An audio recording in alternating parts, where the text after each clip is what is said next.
Hello everyone, আমি সুরভি। জ্ঞানজ্যোতি coaching সেন্টারের পক্ষ থেকে তোমাদের সবাইকে জানাই আরও একবার স্বাগত। আজকে আমরা আলোচনা করব SKB university 4th semester major paper 4 এর একটি গুরুত্বপূর্ণ বিষয় নিয়ে। দেখো আমাদের বিষয় কি আছে, পপুলেশন জিওগ্রাফি বা জনসংখ্যা ভূগোলের যে ডেফিনেশন বা সংজ্ঞা রয়েছে সেটা নিয়ে কিন্তু আজকে আমরা আলোচনা করব। তো প্রথমে কি আছে দেখে নাও, জনসংখ্যা ভূগোল হলো ভূগোলের একটি খুবই গুরুত্বপূর্ণ শাখা বা যে পপুলেশন জিওগ্রাফি রয়েছে ভূগোলের ক্ষেত্রে কিন্তু খুব একটি গুরুত্বপূর্ণ বিষয় বা শাখা, যেখানে পৃথিবীর বিভিন্ন অঞ্চলের মানুষের সংখ্যা, বন্টন, ঘনত্ব, গঠন, বৃদ্ধি ও স্থানান্তর বা মাইগ্রেশন নিয়ে কিন্তু যে শাখায় আলোচনা করা হয় সেটি কিন্তু জনসংখ্যা ভূগোল। বিভিন্ন ভূগোলবিদদের মতে জনসংখ্যা ভূগোলের যে সংজ্ঞা সেটা নিয়ে কিন্তু এখন আলোচনা করব। দেখো, জি.টি. ট্রিওয়ার্থার মতে জনসংখ্যা ভূগোল কি? তিনি বলেছেন জনসংখ্যা ভূগোল হলো মানুষের আঞ্চলিক পার্থক্য ও বন্টনের বৈশিষ্ট্য বিশ্লেষণের অধ্যয়ন।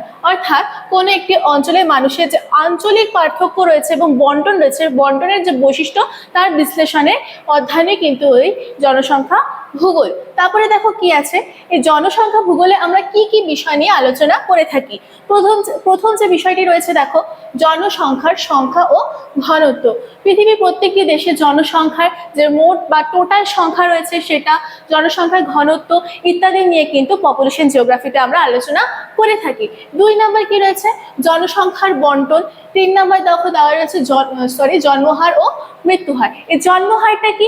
কোনো একটি নির্দিষ্ট বছরে, নির্দিষ্ট সময়ে বা নির্দিষ্ট একটি দেশে প্রায় 1000 জন ব্যক্তির মধ্যে যে পরিমাণ জীবিত শিশুর জন্ম হয় তাকে কিন্তু আমরা জন্মহার বলে থাকি। আর মৃত্যুহার ঠিক বিপরীত, কোনো একটি নির্দিষ্ট বছরে, নির্দিষ্ট সময়ে প্রায় 1000 জন মানুষের মধ্যে যে কয়েকজন মৃত ব্যক্তির সংখ্যা রয়েছে তাকে কিন্তু আমরা মৃত্যুহার বলে জানবো। এই জন্মহার আর মৃত্যুহার কিন্তু জনসংখ্যা ভূগোলে আলোচনা একটি প্রধান বিষয়। তবে 4 নম্বর কি আছে দেখো, জনসংখ্যার সংখ্যা বৃদ্ধি। কোনো দেশে জনসংখ্যার যে বৃদ্ধি হচ্ছে বা হ্রাস পাচ্ছে এটাও কিন্তু জনসংখ্যা ভূগোলে আলোচনা করা হয়ে থাকে। তারপরে আছে দেখো অভিবাসন। অভিবাসন কি? মানুষ নিজস্ব ব্যক্তিগত চাহিদা হতে পারে বা বিভিন্ন কারণে যখন নিজের বাসযোগ্য স্থান থেকে অন্য কোনো জায়গায় স্থানান্তরিত হচ্ছে তাকে কিন্তু অভিবাসন বা মাইগ্রেশন বলা হচ্ছে, যা এই পপুলেশন জিওগ্রাফিতে আমরা আলোচনা করে থাকি। 6 নম্বর বৈশিষ্ট্য কি আছে দেখো, লিঙ্গ, বয়স ও পেশাগত গঠন নিয়েও কিন্তু আমরা জনসংখ্যা ভূগোলে আলোচনা করে থাকি। সবশেষে দেখো উপসংহার দেওয়া রয়েছে, অতএব জনসংখ্যা ভূগোল মানুষের সংখ্যা ও বৈশিষ্ট্যকে ভৌগোলিক দৃষ্টিভঙ্গিতে কিন্তু বিশ্লেষণ করতে সাহায্য করে এবং বিভিন্ন অঞ্চলে যে জনসংখ্যাগত পার্থক্য রয়েছে সেটা বোঝাতেও কিন্তু সাহায্য করে থাকে। পৃথিবীর বিভিন্ন দেশে কিন্তু জনসংখ্যার মধ্যে পার্থক্য রয়েছে, কোনো দেশে বেশি, কোনো জায়গায় কম, সেটা কিন্তু এই জনসংখ্যা ভূগোল এই পার্থক্য বোঝাতে আমাদের সাহায্য করে থাকে। তো আজকের আলোচনা কিন্তু এতটুকু ছিল, আশা করছি তোমরা সবাই বুঝতে পেরেছো।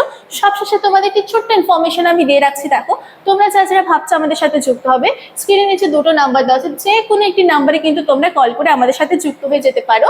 যারা মেজর স্টুডেন্টস রয়েছে তাদের জন্য কোর্স ফি রাখা হচ্ছে দেখো মাত্র 1199 করে, এবং যারা মাইনর স্টুডেন্টস রয়েছে তাদের জন্য কোর্স ফি রাখা হচ্ছে দেখো মাত্র 699 করে। যে সুযোগগুলি তোমরা পেয়ে যাচ্ছ, live classes, high quality notes, recorded classes, 100% common suggestions কিন্তু তোমরা আমাদের সাথে যুক্ত হয়ে যাওয়ার পর পেয়ে যাচ্ছ। তো আজকের আলোচনা কিন্তু এতটুকুই ছিল, দেখা হচ্ছে পরে ক্লাসে।